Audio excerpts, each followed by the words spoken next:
Anyway, we're gonna get started. Hi, my name is Diana Alfaro, as Carol mentioned, and in addition to all that, I am also a very proud vice chair of Housing Santa Cruz County, a new housing advocacy org that is a year old. And I just wanted to give a shout out to our chair of Housing Santa Cruz County, Don Lane, who is really the housing avenger throughout the county and is really making sure that we create more affordable and equitable community throughout Santa Cruz.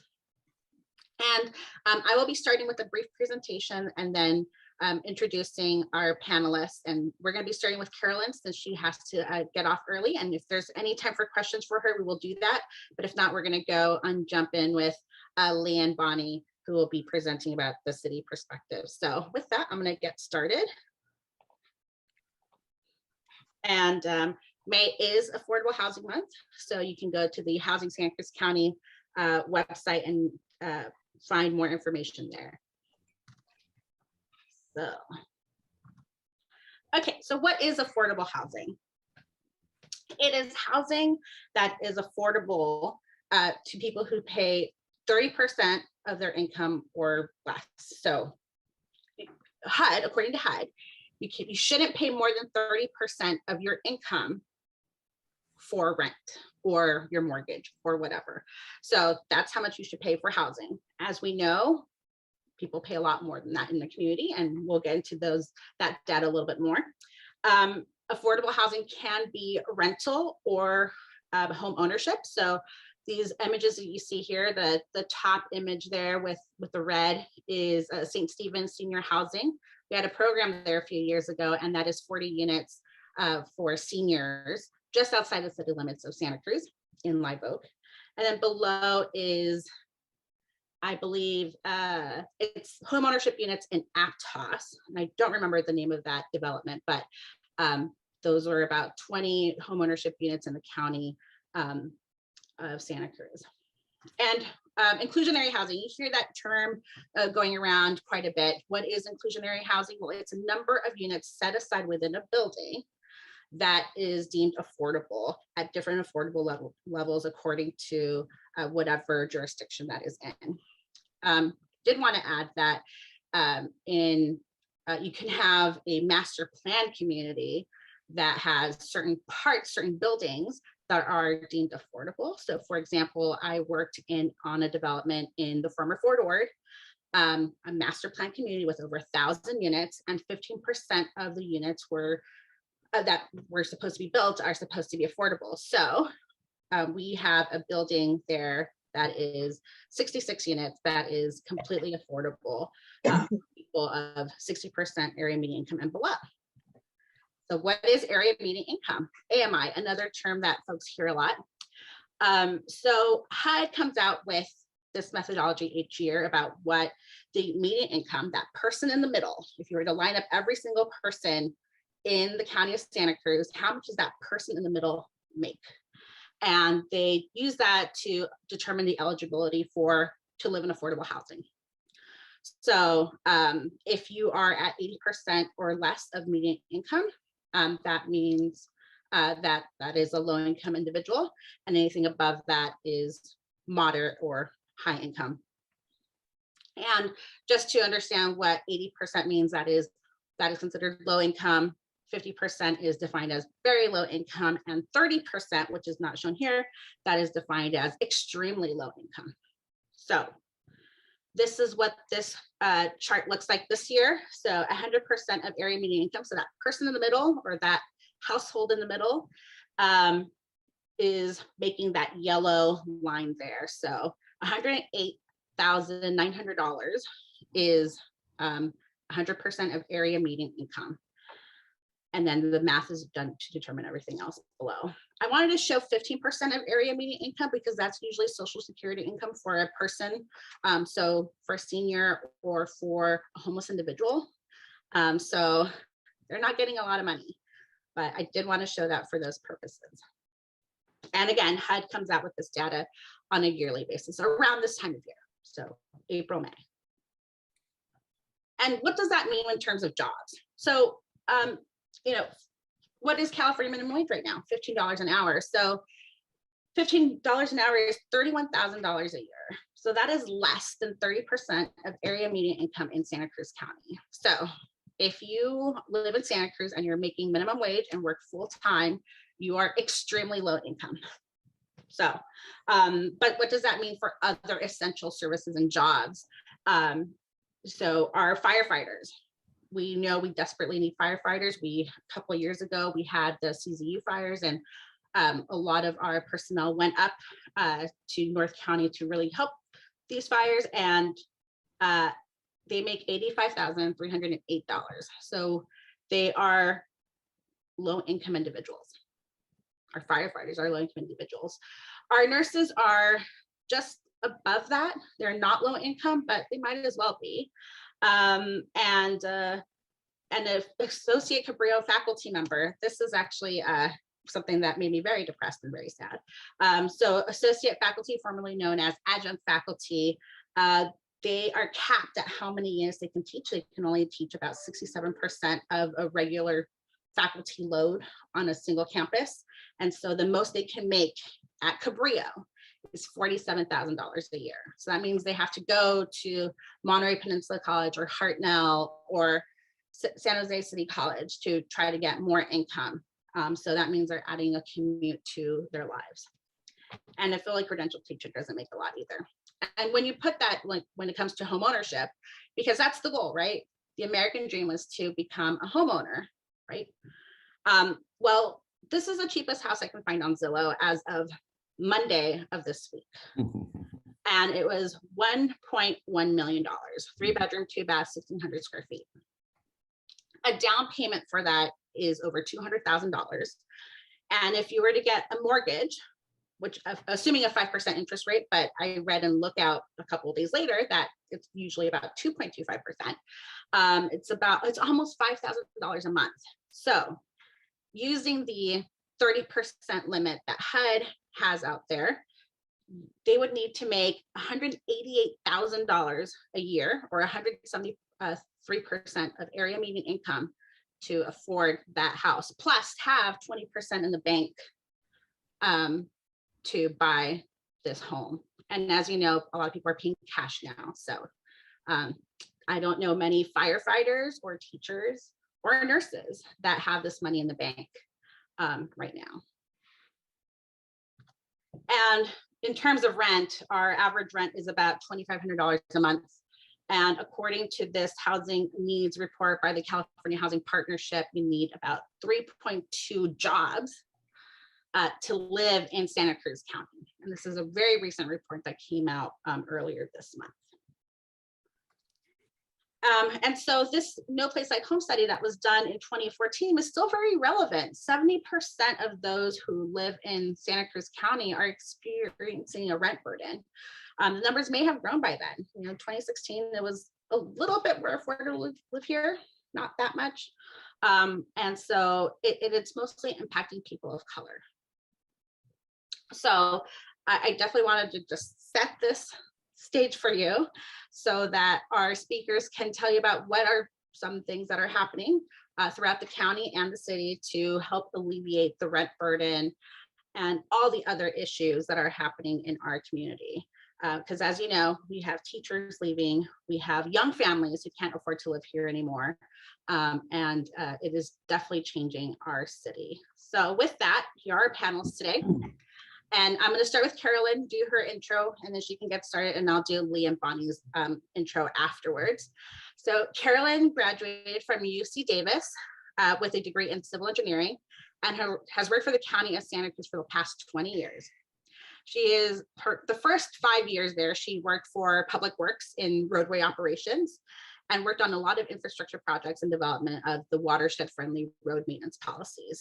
She then moved on to the environmental planning section under the planning department in 2007, where she still was using the capacity of a civil engineer for projects in compliance with the resource protection policies, with a special focus on grading and geological hazards.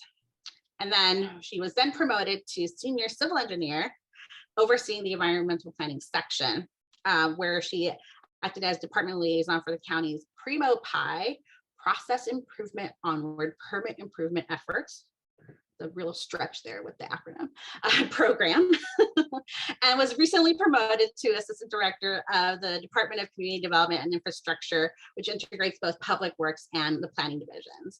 And she oversees the Unified Permit Center. And just a description about what the Unified Permit Center is, it's a single location for land use and development permits for subject matter experts from all the county reviewing agencies, Department of Public Works, Stormwater, Transportation, Sanitation, Zoning, Environmental Planning, and Environmental Health are co-located to provide customer-focused pre-application services and information. So in other words, she is a developer's best friend. So with that, go ahead, Carolyn. Thank you so much, Diana. That was a wonderful introduction. I'm going to go ahead and start presenting. And let's just start from the beginning. Okay, am I good? Yes, Yeah. it's showing. Okay, great. Well, thank you so much for having me. Of course, my name is Carolyn Burke. I'm the Assistant Director of Community Development and Infrastructure. And we'll go over a little bit more about our efforts to combine the departments and offer the most comprehensive development services possible. And we'll also go over how we're addressing the affordable housing needs in the unincorporated areas of our county. So today we'll cover the existing and proposed policy updates related to housing, the operational improvements we're making as a department to make obtaining housing approvals more streamlined process, housing projects that are either in process or in the pipeline, and emerging issues and challenges faced by housing developers. So in process, we're going to talk in a little bit more detail about these subjects, but we have the sustainability update and code modernization that we've been has been almost a decade-long process, and it's finally coming to fruition. We'll also talk a little bit about our Tiny Homes on Wheels initiative, SB 9 implementation.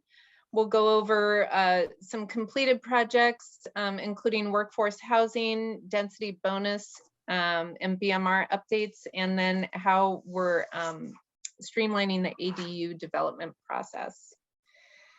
So the sustainability policy and regulatory update is a comprehensive update to Santa Cruz County's general plan and local coastal program, and it modernizes county codes. It has new design guidelines and includes rezoning of key opportunity sites in urban areas. And the goal is really to implement new policies and regulations that support more sustainable communities. These documents will shape land use and transportation planning, as well as future housing and other development in Santa Cruz County for many years to come.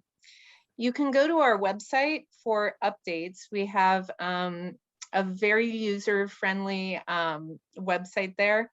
And it includes the draft EIR that is currently, environmental impact report that is currently circulating for the sustainability updates.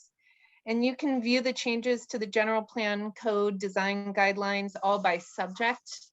And really, all these changes include focused growth along key corridors and activity centers in the urban areas, continued protection of natural resources, layered transportation network programs, attainable housing policies and regulations, residential and workplace flex zone districts, a modernized permit structure, and land uses allowed on ag properties with preservation of ag land, with a spotlight on equity and environmental justice. We've held multiple public workshops, and now we'll be presenting the plan to the Planning Commission on May 25th, which is next Wednesday, with a study session where you'll hear more discussion on these topics, and hopefully you can all tune in for the Zoom meeting on that, and you can find that on the Planning Department website. So as far as ADUs go, they're obviously a hot topic and a great opportunity for another type of infill development. We recently went to the board on April 26th and renewed our ADU fee waiver program. It had been effective for units at or less than 640 square feet in size, and it was increased to 750 square feet, where you can enjoy fee waivers, and that program will continue until 2025. We're also launching a new technical assistance program for qualifying individuals who need a little extra support in getting a project like this off the ground for themselves. It can be overwhelming as a property owner to undertake any type of a construction project. So this kind of provides some additional technical services, and that'll be launching in the fall. We're also working on wrapping up a package of pre-approved ADU plans for homeowners that come in a variety of styles. The homeowner would still need to prepare site plan documents, but this at least provides them a little bit of a step ahead with getting the actual architectural plans and drawings that would be pre-approved by our building department. We're also considering ordinances for tiny homes on wheels. So tiny homes are homes of up to 400 square feet, and tiny homes on foundations are already allowed under our current ordinances. And now we're considering tiny home on wheels that would be a bit more accessible for home buyers or homeowners to implement, but they come with some complexities. Obviously, if you're on wheels, typically you're considered a vehicle.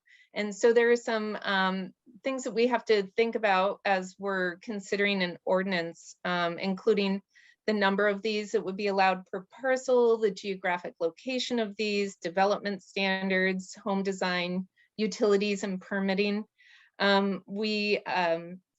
We have taken this to the Planning Commission, and you can find recordings of the Planning Commission meeting where we kind of go over these in more detail on our website. We've also been working hard on the implementation of SB 9, which, as some of you may know, this law establishes a streamlined process to develop 2 primary residential dwelling units on 1 eligible single-family zoned parcel, and to split 1 eligible single-family zoned parcel into 2 separate parcels of approximately equal size. It provides more flexible property setbacks and parking standards, and extends subdivision approval expirations for eligible parcels. And because the process is deemed ministerial, it provides new opportunities for single-family zones that are in the census-defined urbanized area, and that's the 2020 census, but are not within the county urban services line. And many of those new parcels are in the San Lorenzo Valley or South County. Our website has a list of objective standards, and we also have an option for you can submit a screening application if you're interested in this option, to allow planners to review your parcel specific information and confirm eligibility before taking more steps on the SB 9 process. So please visit our website and you can check that out. So we also have some operational improvements. We have the Recovery Permit Center for folks rebuilding after the CZU fire. We have our Unified Permit Center initiative that Diana introduced you to, that we'll go over in a little more detail, and the merger of Planning and Public Works into the Community Development and Infrastructure Department. So our Recovery Permit Center was opened just a few short months after the CZU fire in 2020. And the RPC is staffed by augmented staff.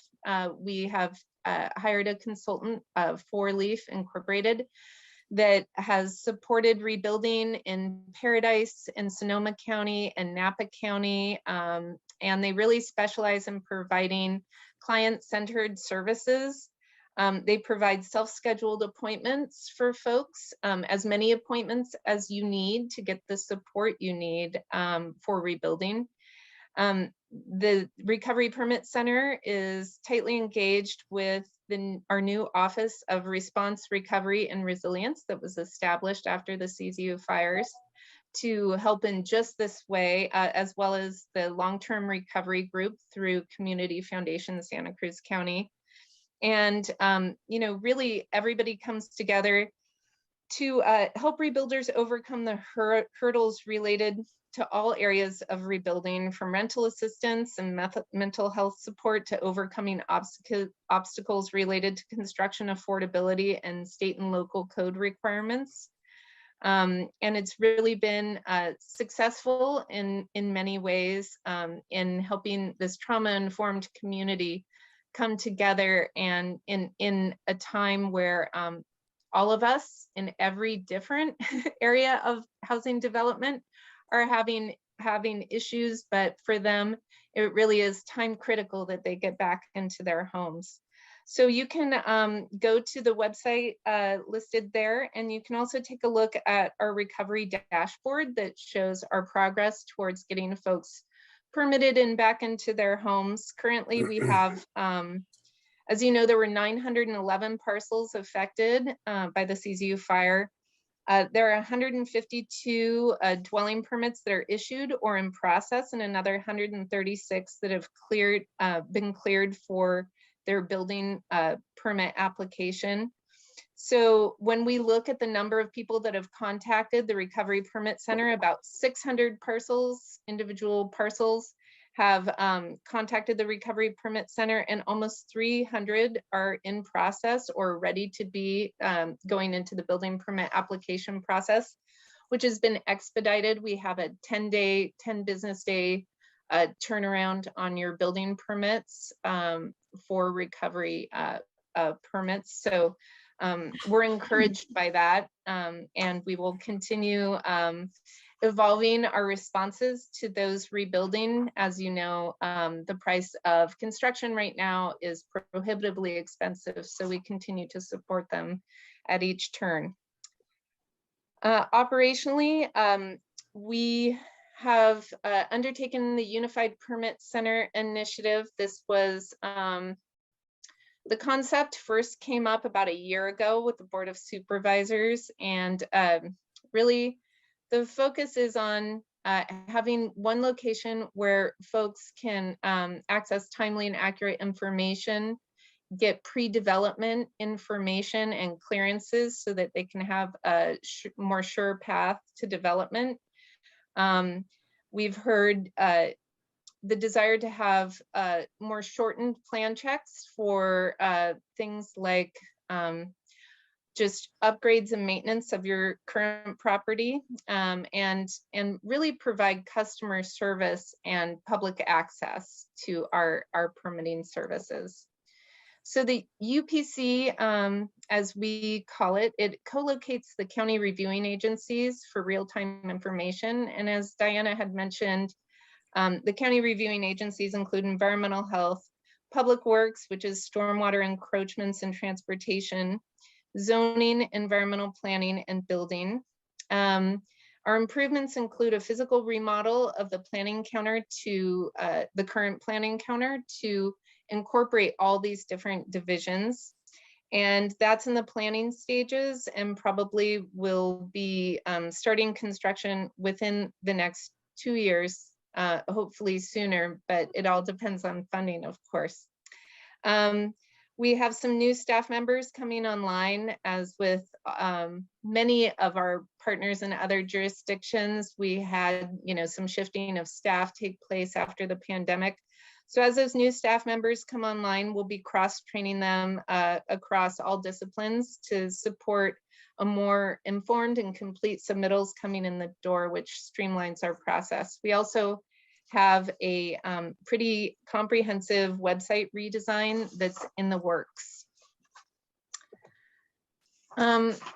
We'll talk a little bit about our current affordable housing projects. This photo is of the groundbreaking ceremony that occurred this month at the Mid-Penn housing site at 1520 Capitola Road in Live Oak.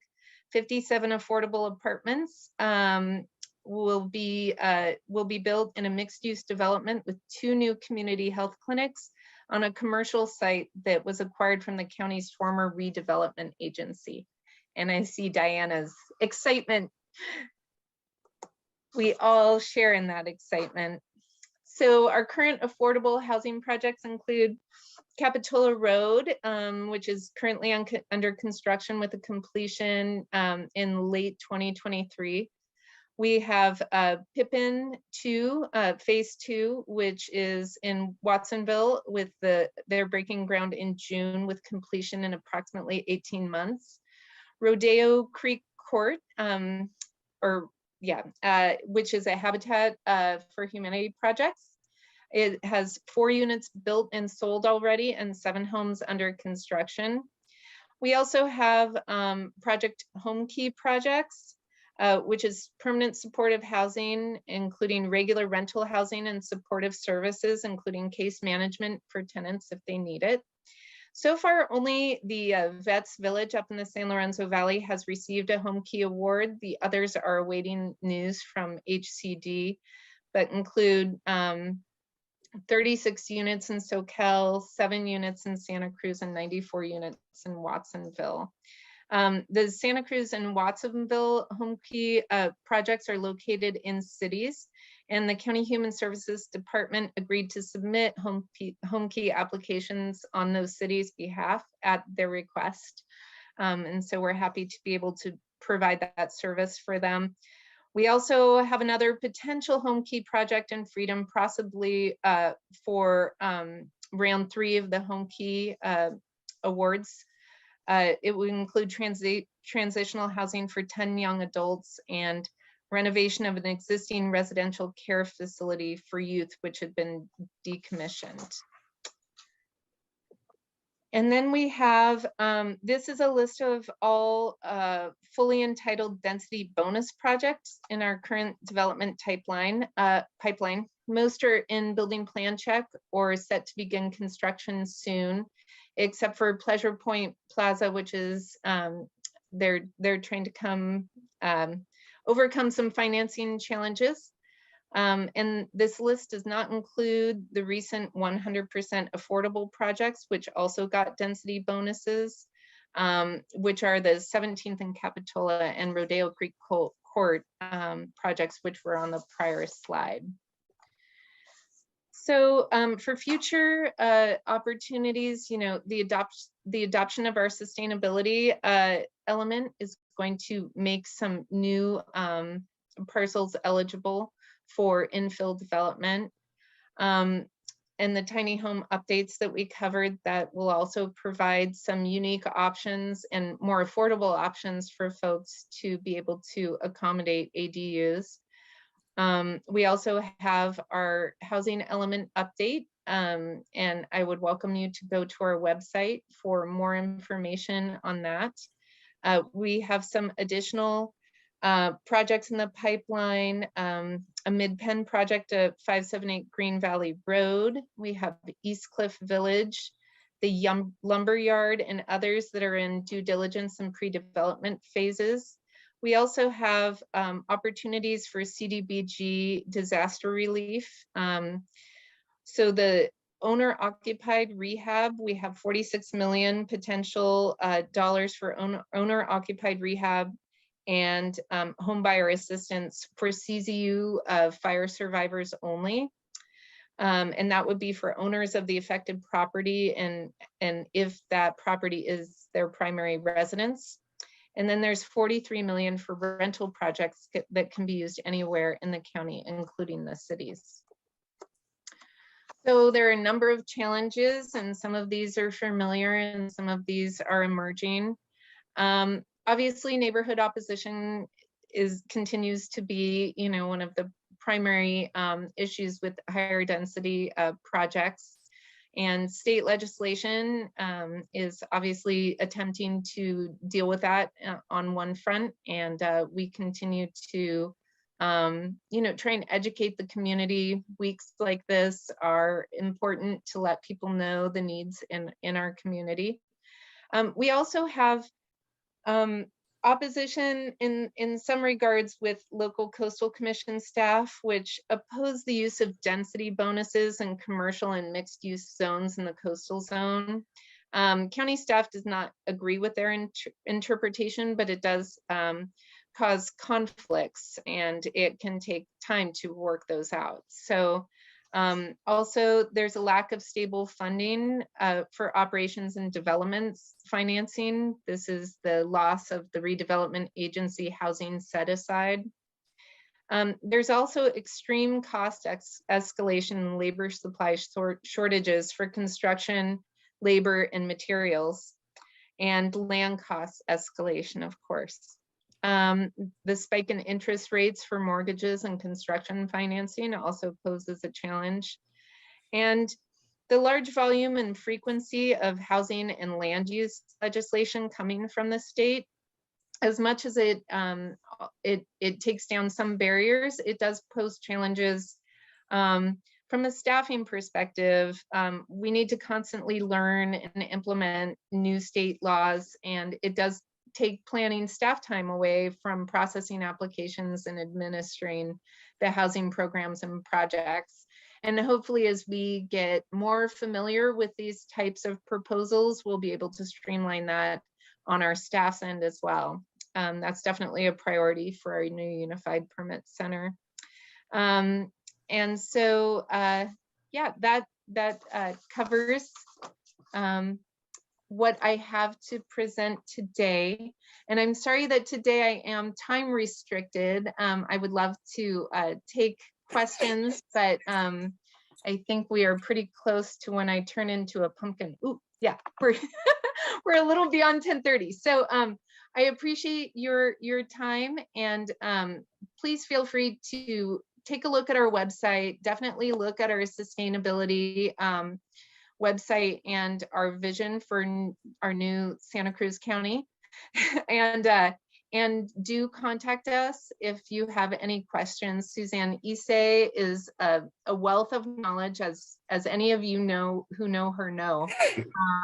And please feel free to reach out. So thank you very much.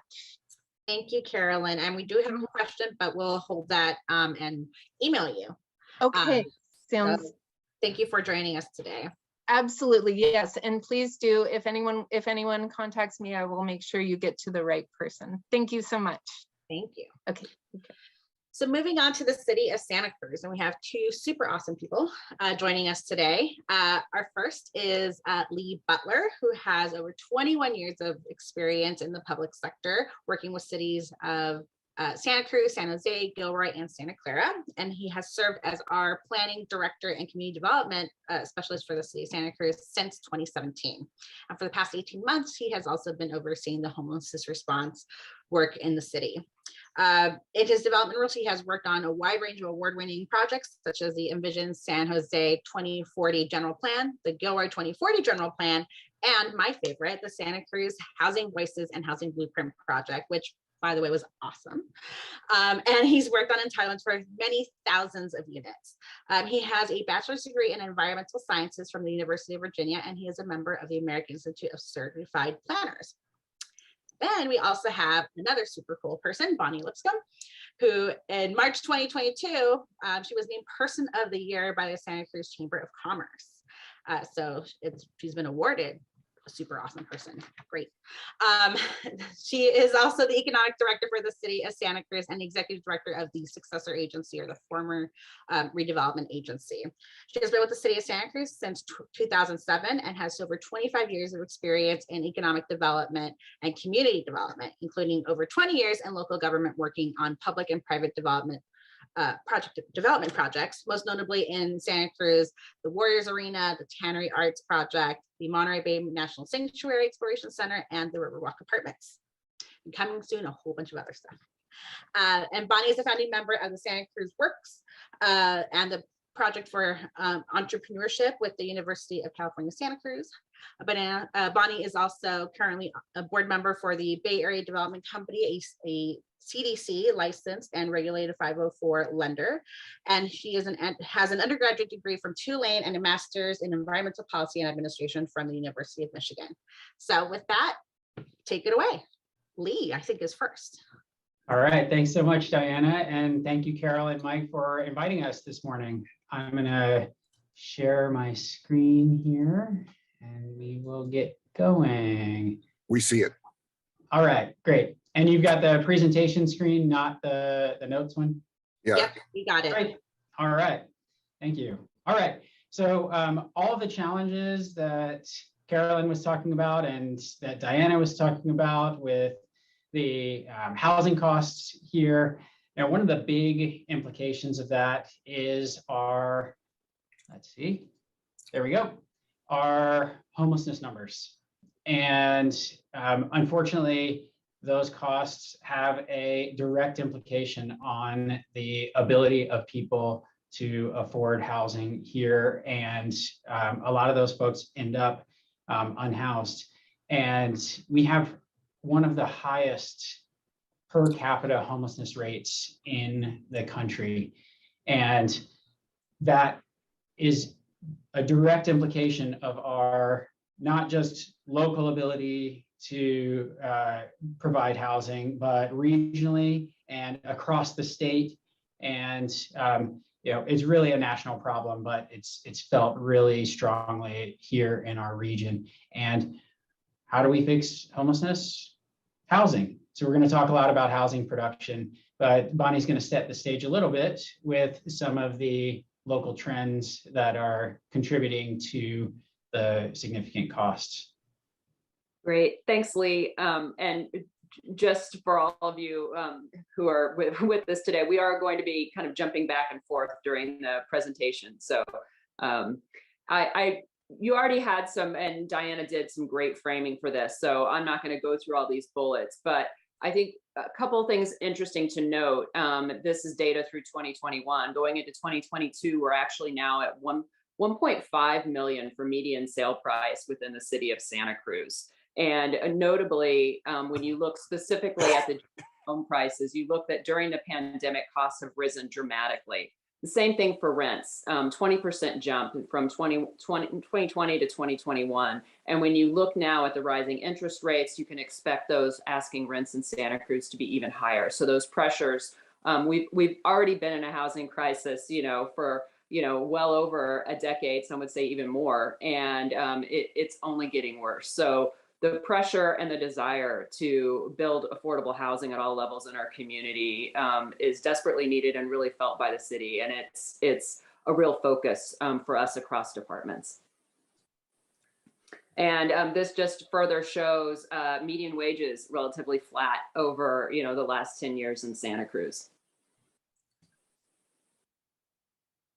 And Lee, I don't think we have time to talk through this, but this sort of goes back to some of the points made earlier in that there is a lot of legislation at the state level, even trying to navigate it at the local government level. I mean, many of these we're extremely supportive of. There are some that are challenging. It takes time to get up to speed on these. So we do take advantage of many of these and in our community. Lee, you probably want to add to this, this Sure. commentary. Yeah, thanks, Bonnie. I'll add a little bit, and I'll try to keep it brief because we can't talk about all these. But interestingly, this is the 2021 list, and we've got a similar one here from 2022 for things working their way through the legislative cycle right now. And if you go back probably 7 years or so, this list is going to be much more condensed. And over the last 5, 6, maybe 7, but a decade ago, the number of housing bills coming through the legislation was substantially less than what we have now. So on that's actually a really great thing. On the state level, the state is recognizing the need to streamline housing and promote affordable housing. So I was going to touch on a few things that have happened over the last 5 to 7 years. and have significantly shifted the landscape. One, density bonus law has changed substantially. So what density bonus is if you're providing a certain percentage of affordable housing at different income levels, you can actually get more market rate units in your project than you would otherwise be allowed. And so that's allowed for, in large part, the result in Santa Cruz has been deeper levels of affordability than we otherwise would have achieved with projects. The Housing Accountability Act has had some really substantial updates in the past 5 years or so, in large part to reduce cities and counties' abilities to deny projects, to deny housing projects that meet applicable standards. They also have updated their replacement housing requirements. And so there's been a lot of work that the state's been doing in that regard. And then there have been a range of streamlining bills. AB 2162 allows for 100% affordable housing projects with 25% supportive housing to move through a expedited ministerial process. So no discretion involved, that does not have a CEQA review. And a number of the projects that Bonnie and I will be talking about coming up here are actually utilizing AB 2162 to streamline their entitlements. And then SB 35 has come along. It's also a streamlining effort. We've seen one of those projects in the city of Santa Cruz, and we're at a 50% level. So projects that have 50% affordable housing, they're able to take advantage of the SB 35 streamlining. So those are just a few. Obviously, we didn't go through all of these, and some of them have bigger implications and smaller implications, but that's a sampling of some of the big ones. All right, I'm going to talk to you about a few things that we've got in the works right now. First off, all the cities and counties in our region, and Santa Cruz and Monterey counties, are embarking on our housing element update. And our respective housing element updates, I should say. Within the city of Santa Cruz, we are needing to plan for between the years of its 8-year cycle. So between 2024 and 2031, we're going to be planning for 3,736 units.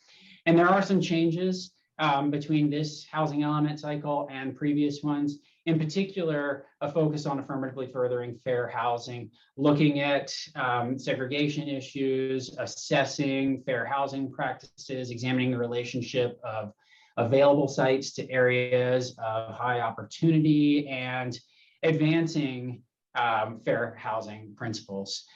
So our sites inventory will be overhauled to show that we're not only able to accommodate the 3,736 units in our plans, but also that that's done in an inclusive and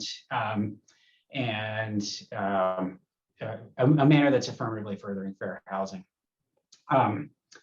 Let's see. This is a comparison of, in the blue,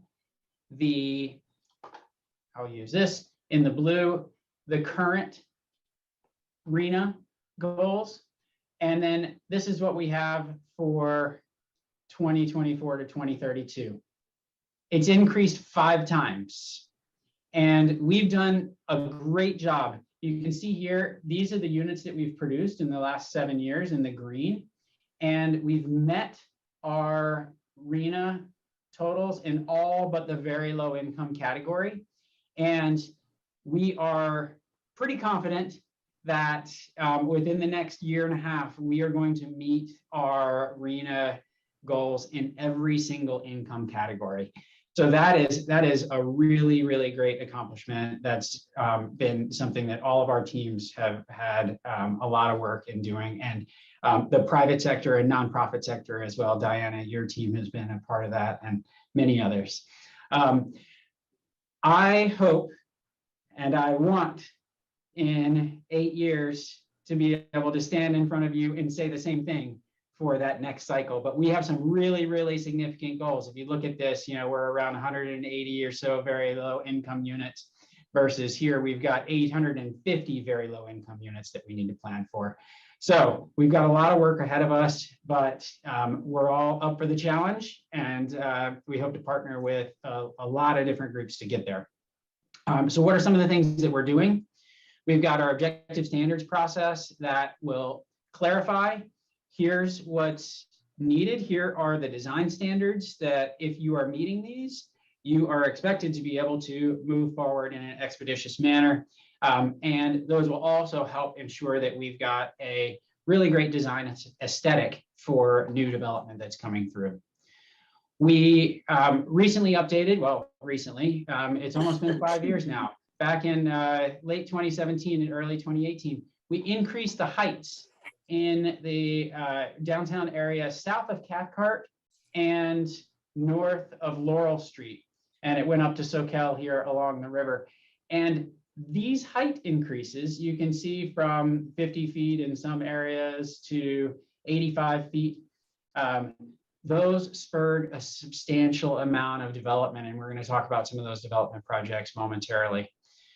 Another thing that we've got going on, a further expansion of our downtown plan area to the south.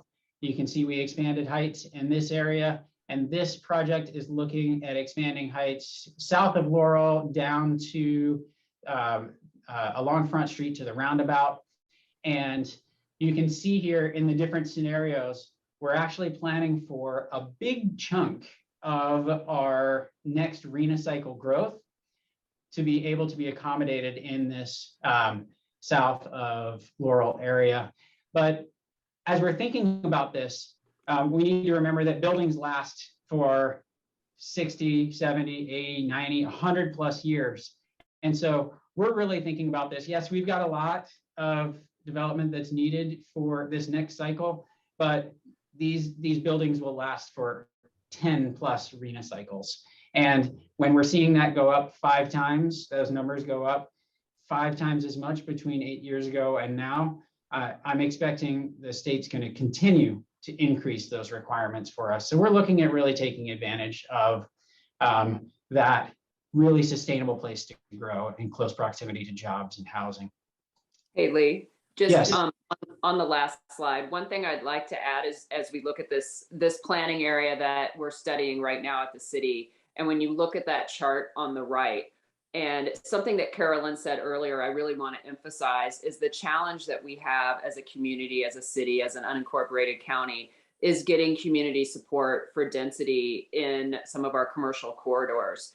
And when you look at those RENA numbers and you saw that dramatic increase, it's 5 times the amount of very low, to extremely low income units that we need to build in this next RENA cycle. We're not going to be able to meet those goals unless we're able to get some increased height and build in some of these areas that we're studying and changing the zoning to support density in some of our urban core areas. So I just want to highlight that because that is one of the challenges and one of the things we're trying to do to accommodate and meet those affordable housing goals for our community. Thanks, Bonnie. And one other thing I'll point out, as great a job as we've done over the last 7 years of producing housing, you can see over the last 7 years, we've produced, that puts us at about 1,200 housing units. We're going to need to more than triple that rate over the coming 8 years in order to meet those RENA goals. And I'll just mention the Warriors Arena here while we're focused on housing.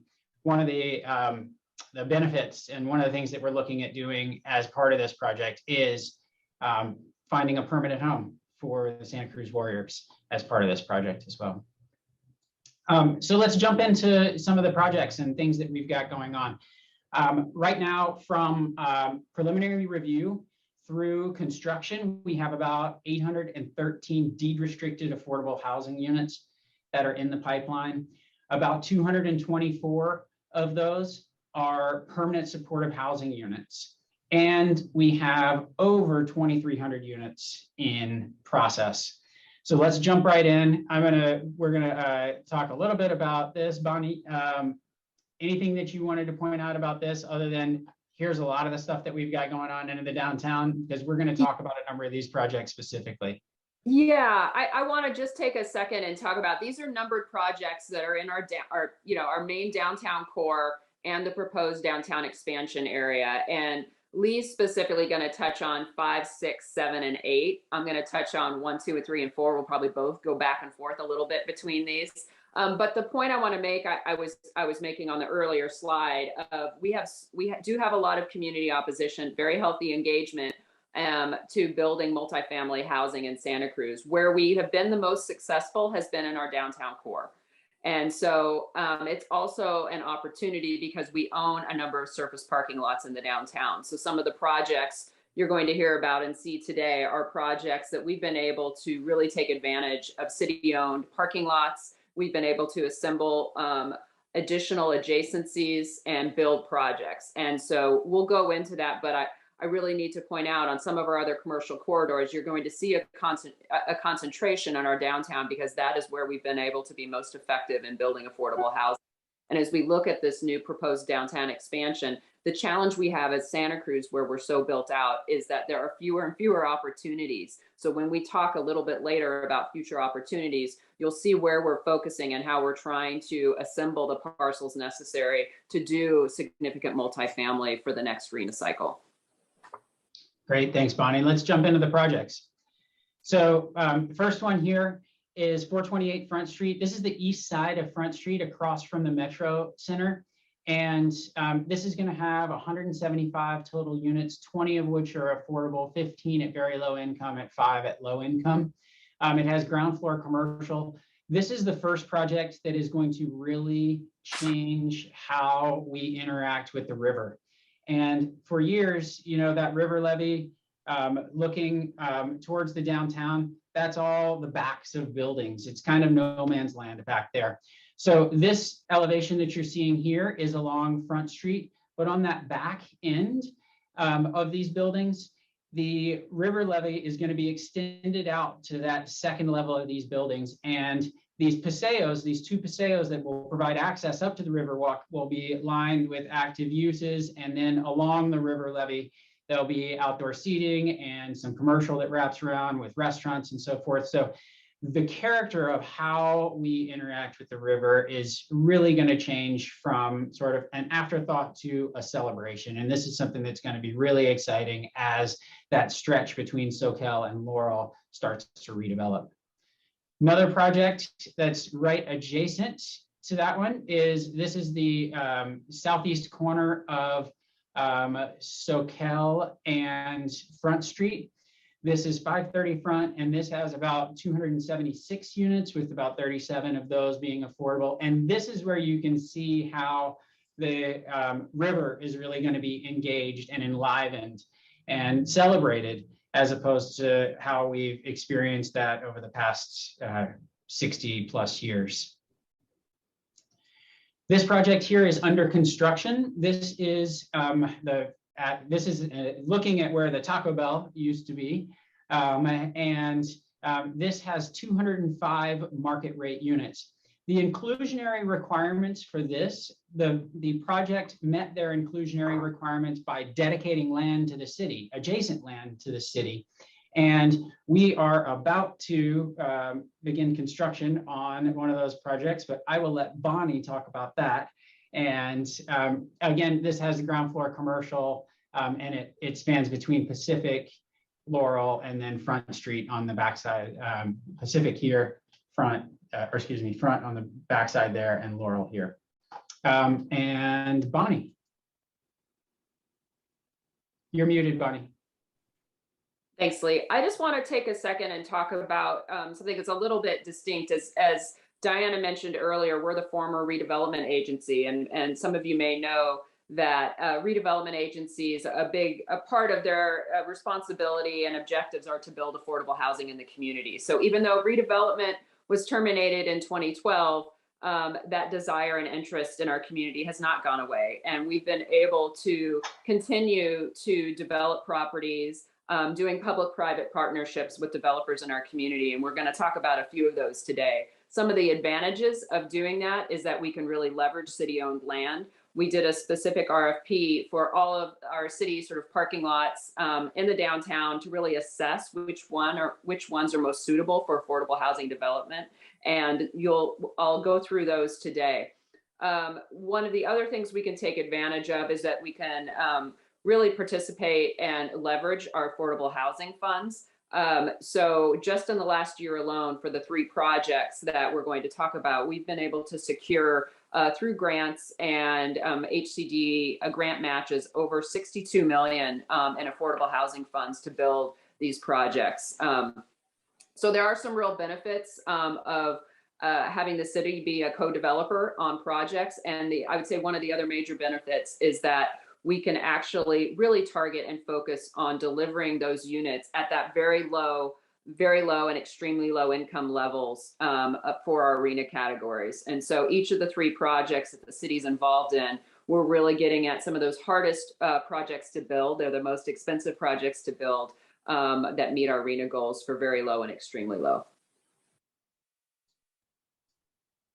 And so the first project is Pacific Station. And because of that land dedication that Lee mentioned earlier on the Pacific Front Laurel, what we also call the Anton Development Project, we were able to secure this corner of Pack Station South that you see at the bottom of the screen. We then went forward and negotiated a sale from the Seaside Company to assemble the back part. That's where Project Purr was. And to assemble a site, a half-acre site, which is sort of the ideal minimum site you need to really create affordable, a sizable and financially feasible affordable housing project. And so with that, we decided to go ahead and create 2 projects. So Pack Station South and Pack Station North. Pack Station South is a 70 unit, very low and extremely low project that broke ground just 2 days ago. And so we had a great groundbreaking event. It includes 2 partners similar to the Mid-Penn project. It includes 2 partners, Santa Cruz Community Health Center and Dientis, who are going to have a medical clinic and dental services serving the downtown Lower Beach Flat and Ocean area, providing low-cost medical and dental care and are much needed in our community. It's within a few blocks, a block and a half of our transit. And then we have part of these grants, we have 20 million of that 62 million that's specifically dedicated to some of the infrastructure and public benefit supports for these projects. So we're creating, as part of our downtown plan, a major paseo and connection to our Riverwalk and some improvements for some of our residents. Next slide. This is the area so that you can see it. It includes the Metro Center. And to the far right, you can see that is Pacific Station South is a smaller footprint. I'm going to talk a little bit about Pack Station North and what we're doing. And definitely some of the folks on this call, Don Lane, Mike Rock, and former mayors and city council members have been instrumental in actually moving these projects forward to where we are today. Okay, here's a good image of the slide. So this is the project on the far right, Pack Station South, the 70 unit, very low, extremely low project that we broke ground on 2 days ago. The project on the left is Pack Station North, which includes a new Metro Center, transit center bus station for the Metro. And then we're creating this new ground level retail along Pacific Avenue with office and housing above that. And that's a 94 unit, very low and extremely low affordable mixed use affordable housing project. Here you can see the Paseo next to Pack Station South. Next slide. I know we have, and here you can see Pacific Station North, which will also include office retail, have some solar panels on top of the Metro, the Maple Paseo, as I mentioned, that connects up to the Riverwalk, and a green roof. One of the things that we've really been able to take advantage of are some of the sustainability grants that are out there. We have both an EPIC Challenge grant to provide all electric in Pack Station North, as well as on the Library Mixed Use Project, our downtown affordable project I'll talk about in a second. And I'll just note for Pack South and Pack North, we've utilized AB 2162 for streamlining on those. Yeah, and so in mentioning that, that means that a quarter, so 25%, roughly 41 units of both Pack Station South and Pack Station North will include permanent supportive housing for those in our community who are desperately in need of housing. That's really great. Thanks, Bonnie. And then this just shows you some of the extra features on the sustainability level for Pack Station North.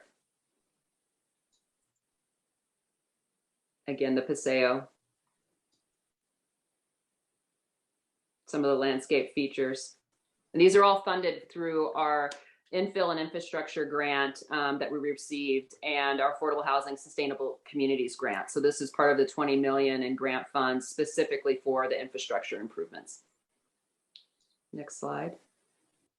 And then finally, want to just mention, this is our downtown library affordable housing project that has been in the works since a little before 2016 when the Measure S funding was approved by the voters, and this project was approved numerous times by our city council. It currently includes, this is the latest draft design, but we do have a library master architect, and we have we're right now in schematic design phase. And so we're entering design development phase. So the design elements are still subject to change a little bit, but we do have currently, and this is pretty solid, is a 38,000 square foot library, a 3,400 square foot roof deck. We're right now at 124 units of very low and extremely low housing in the project.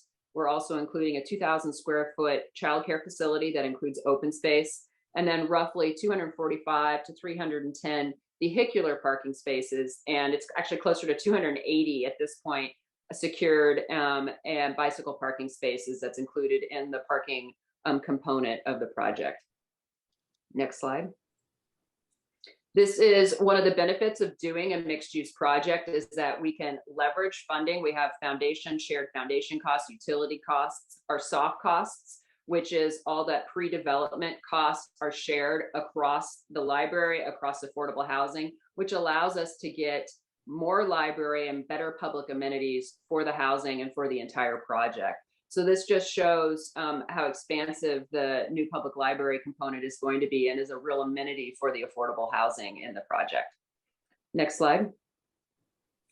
This is the layout of the rooftop deck. This is what the top of the library looks like. And so the area on the lower right-hand side shows the roof deck that you see on the what's on the left-hand side labeled as the library patio in the corner. Shows the green roof on top of the library and what so many of the housing units, the 124 housing units, will look out on from their 5 levels of affordable housing. I also want to show on the next slide the landscape plan for the actual roof deck. So in addition to having what is an amenity that most affordable housing projects wouldn't have by having these combined mixed uses, is in addition to the library roof deck, we also have all of these public spaces that you can see labeled in the number spaces. So we have a tot lot, a teen courtyard with shuffleboard and ping pong tables. We have raised vegetable beds and flower beds.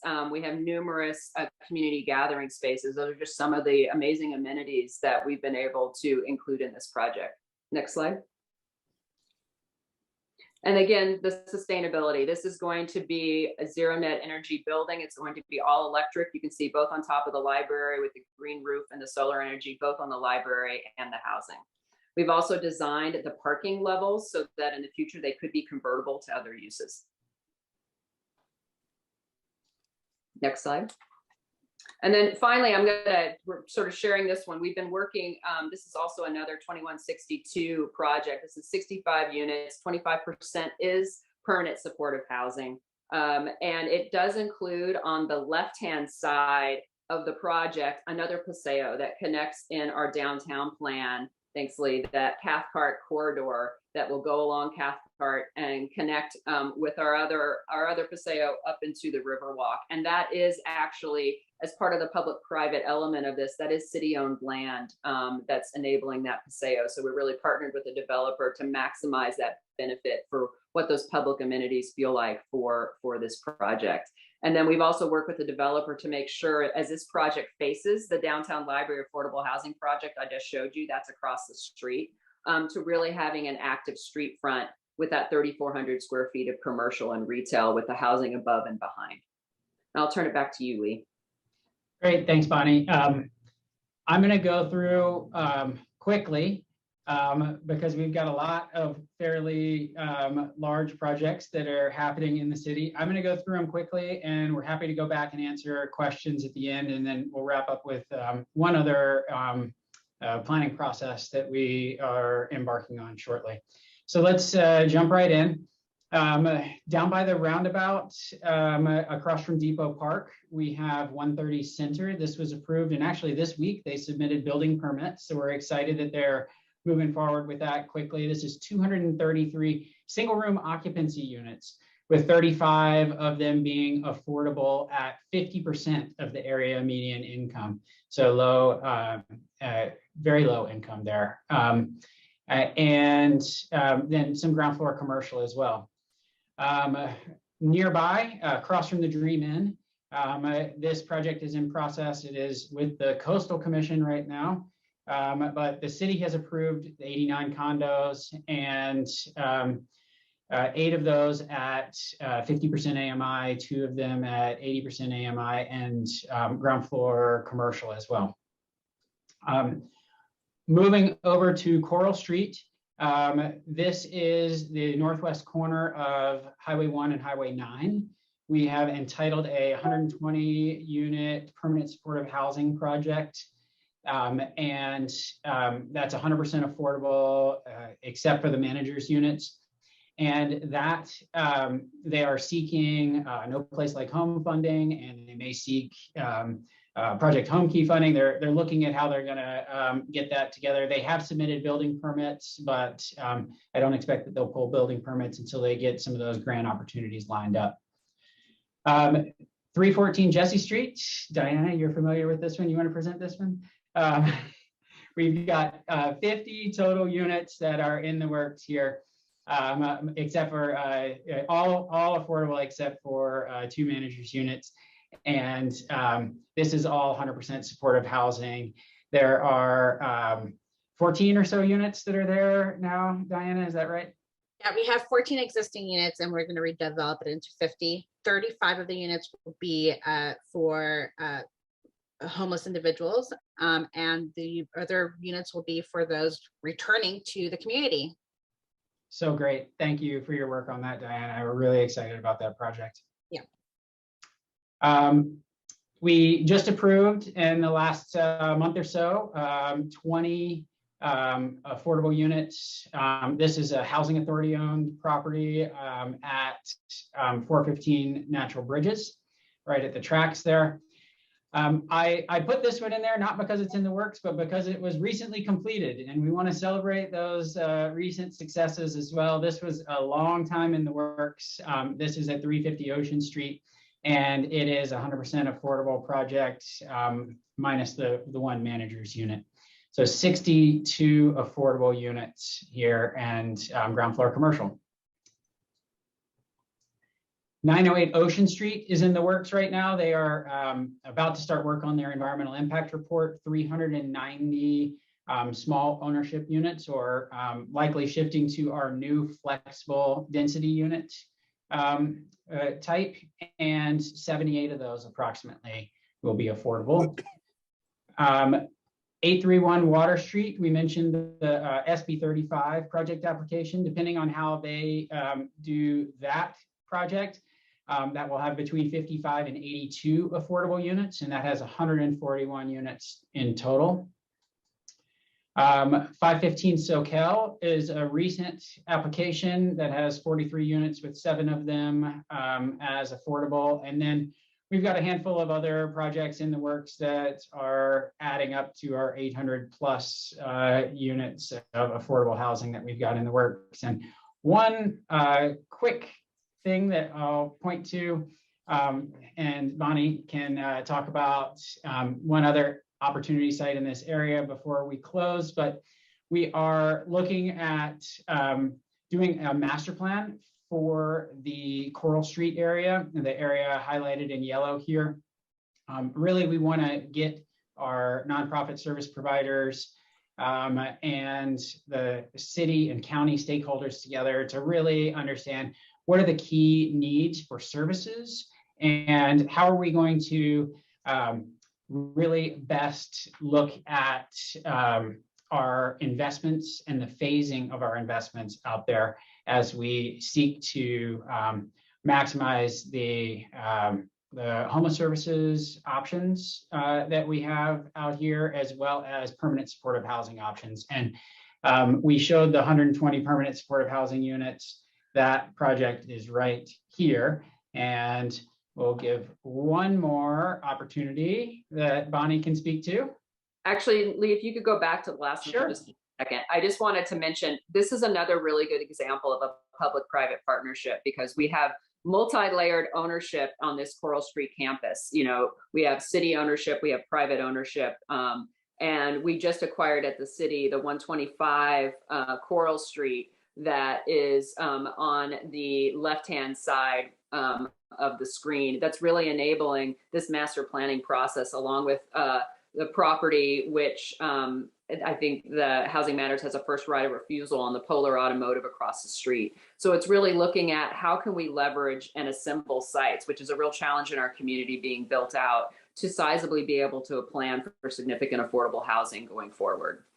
And that leads to the next slide, which is what you see above you. As many of you are familiar, and Marty Ackerman, who's on this call, is very familiar with the Tannery Arts Campus. And this is one of the last projects that we funded. We're still funding elements of it, but we funded the affordable housing piece when we still were very active in redevelopment. It's an 8.3 acre campus. We have 100 units of affordable housing that we finished in 2009.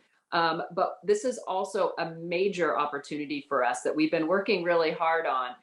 Marty's also been involved on the city side of helping to acquire the Central Home Supply site, which is during the opportunity that we had with some of the highway improvements at Highway 1 and 9, we were able to acquire that Central Home Supply site. We have done a lease back for them for 2 years, but we now own those 2 areas in orange, in addition to what we own that's in green above.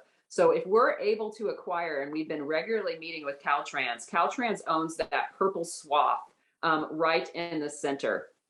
Altogether, if we could acquire that Caltrans piece, we own it on 3 other sides, we could have a close to 4 acre site for a future mixed use affordable housing project. It's one of our biggest opportunities, best opportunities to do an amazing gateway project in our community. So anyone out there who wants to give us some support and help navigating the complicated process with Caltrans, we do have support by Senator Laird and his office coordinating, but it is one of the challenges that we have is really assembling sites for meaningful affordable housing projects. But with 4 acres, we can really do something amazing. So that's a site for the future that we're working on.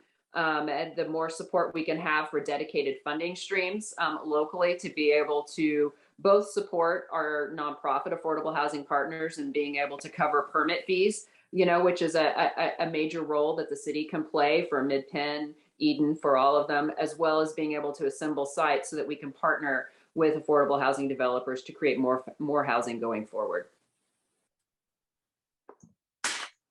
Thanks, Lee. Thank you, Bonnie. And that concludes our presentation. Great, thank you so much. So we do have a few questions, and I hope y'all are willing to stay for an extra 7 minutes. Our first question is from Cindy. She actually has a few, but we'll start with one. What is the plan for the vast land on the west side adjacent to Panetta Avenue?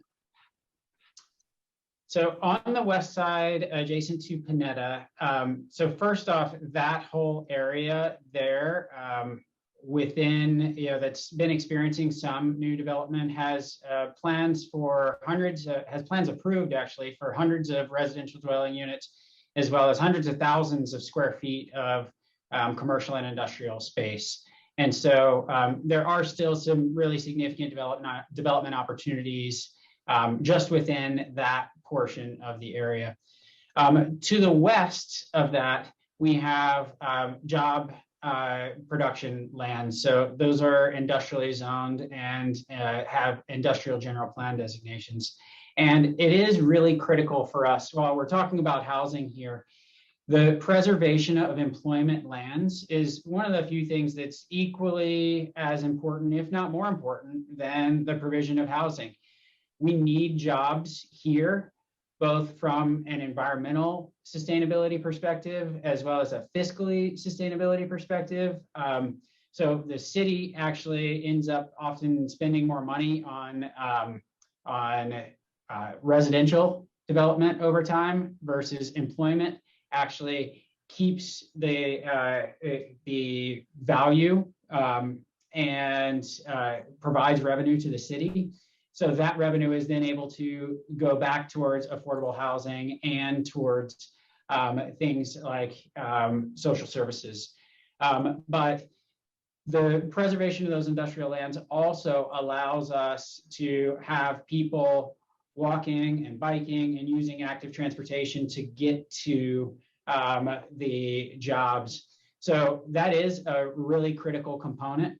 There may be some opportunities to look at projects similar to how the Panetta area was developed with a mix, but that preservation of employment capacity is really key for the long-term the long-term prosperity of the city as a whole. And it also has social and health benefits, right? If someone doesn't have to drive a long way to their job, they're able to volunteer in the community and coach their kids' soccer team, and they've got time to go out to eat at night. And so there's a lot that goes into having a good mix of employment and housing in a city. So that's what we currently have planned for that area. And there are some areas west of Antonelli Pond, for example, that are currently planned for both residential and a small amount of commercial. I think 10 to 20% of that area is planned for commercial, with most of it is residential. So there is a mix already out there. And there is also a focus on job production. Great, thank you. So the next question that Cindy had and that Jim has are related to UCSC expansion plans and the thousands of additional new students that are proposed to show up. And so how are we working with UCSC, and how, would the demand for rentals from UCSC students impact the rentals that are coming up? So a couple of things related to that. I think we all know that right now the existing demand from students affects rentals, right? That's a fact of life right now, with thousands of students living off campus. The university has they're pursuing and they've actually adopted a new long-range development plan that would provide an ability for them to increase student capacity from about 19,500 to around 29,000 or so, round numbers, about 10,000 additional students. They have indicated that they want to provide on-campus housing for all of those new students. And the city has actually challenged some of that work and so we're actually in a lawsuit with the university right now because we want a firm commitment that they will provide that housing before they increase the number of students that are on campus. So yeah, we're working together on that. Yeah. And to add to that, for affordable units, so there are some very strict guidelines of who can live in affordable units that is provided by our lenders, whether it's the state or the tax credit program. So it's actually really hard for a student to live into a tax credit or HCD funded unit. So just FYI, those affordable units will be for workers and in living in Santa Cruz County. And I would just add that some of the units and some of the projects that are proposed that may end up being good fits for some of the students aren't considered affordable. They're more affordable by design. They're very small units. For example, the project on Center Street, which isn't considered an affordable project, likely will provide some additional housing, and as a rental will be available for students. It's not part of the affordable housing numbers though. So there's that opportunity as well. I do see in the chat, there's a question about, affordability and what will Santa Cruz look like in per capita with all the affordable units once they're built. I will say currently, without the next RHNA numbers, which are, 4 to 5 times what our current, regional housing needs assessment requirement is, we already have 14% of the units in Santa Cruz are affordable.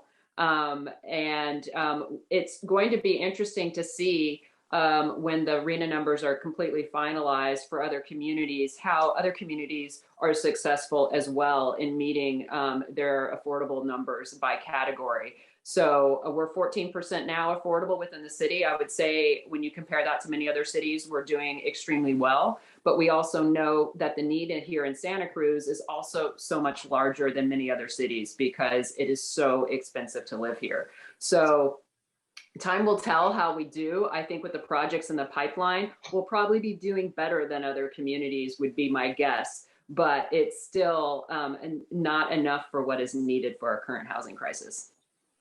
And then the last question that we'll take is from Laura Lee, and that's how does someone get on the list for housing? And is there one coordinated list? And two, what are the guiding design guidelines in the city? So let's start with the design guidelines one. And I think Lee, you can speak to that a bit.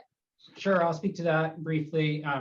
So right now we have a series of standards in our applicable documents. So our zoning ordinance has heights and setbacks and so forth. But some of our specific plans, like our downtown plan, have some really specific design criteria that needs to be met.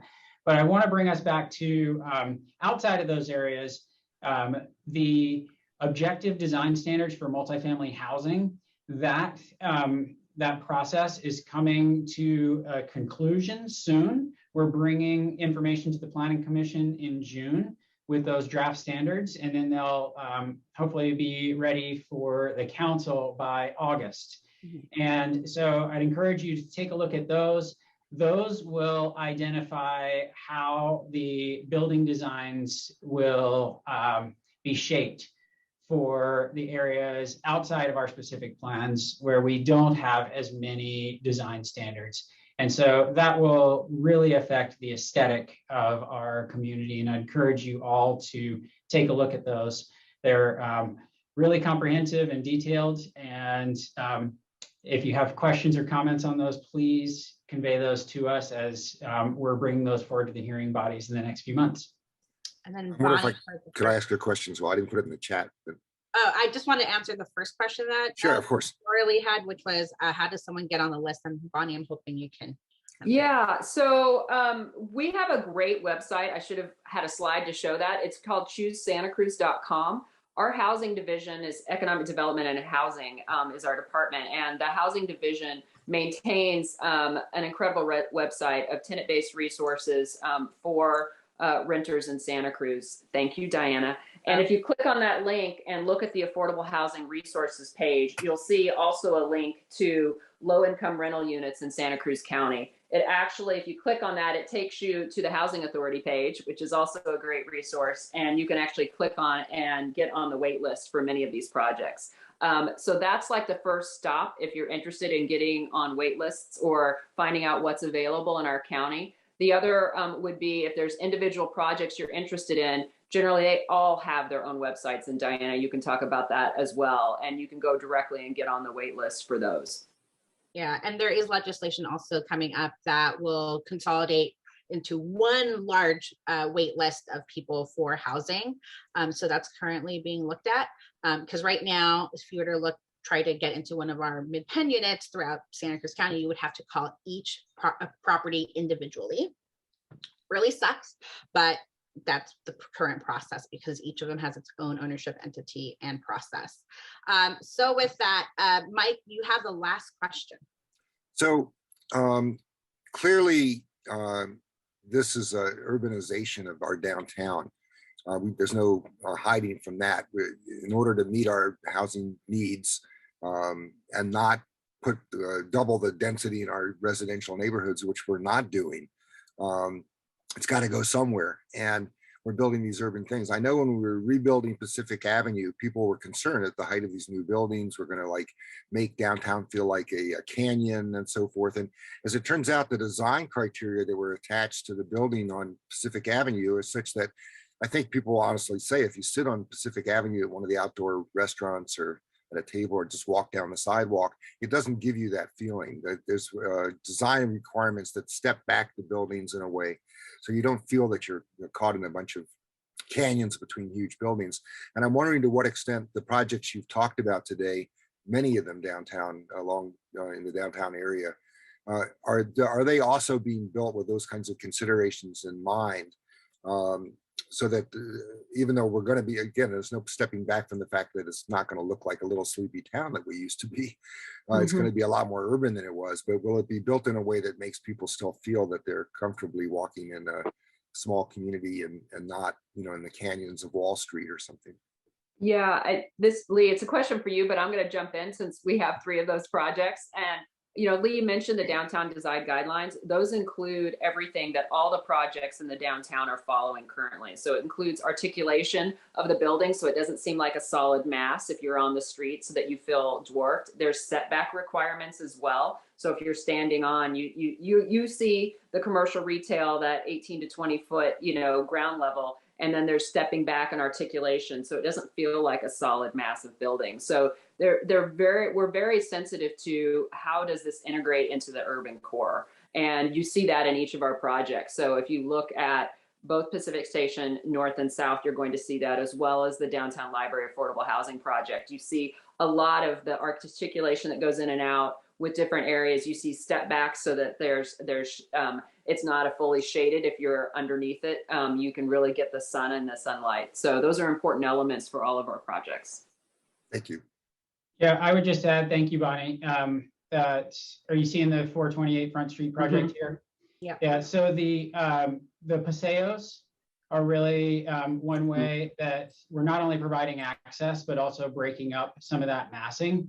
And you can see the different building elements here that, you know, there's spacing between some of these elements so that it isn't just a continuous building wall. And where there are these continuous building walls, there's changes in the plane here. So you can see a change in the depth here. This is something that's going to be really important as we're embarking on the downtown plan expansion to the south, is making sure that we've got those standards that really address the pedestrian experience. From a distance, those taller buildings are really viewed and visible. But when you're on the street, it's those first few floors that really make up the pedestrian experience. And the higher up you go, that isn't as much of your experience on the ground if you've got some of these other elements, the step backs, the breaks in the buildings, the street trees that don't provide that direct line of sight to the upper ends of the buildings and so forth. So it's really a puzzle where we fit all of these design elements together to try to create a great aesthetic, both from on the ground at the pedestrian level, but also from a distance, if you're looking at it at the downtown, say from across the river. Thank you. Thank you, Lee. And thank you all for coming today. We really appreciate that you gave us your time this Saturday, beautiful Saturday morning, to spend it with us. And just wanted to let you know that this recording will be available on the DWC website shortly, and you can find it on YouTube. So please share this information with all of your friends and your networks. It's also still Affordable Housing Month, and next week we do have some more events. We're also going to be getting an update from every jurisdiction on Wednesday, so you can learn what's happening in other cities and about what's going on there with their housing. And yeah, so with that, I want to thank our speakers, and Lee and Bonnie, who are still here, and Carolyn, who had to leave earlier. And I am, as person who's speaking with my age demographic, I am very much looking forward to the Santa Cruz that is going to happen soon, and I can't wait. So thank you. Thank you all. Yeah, I'm going to end the call for all. Thanks again for everybody's participation. Thank you. Thanks.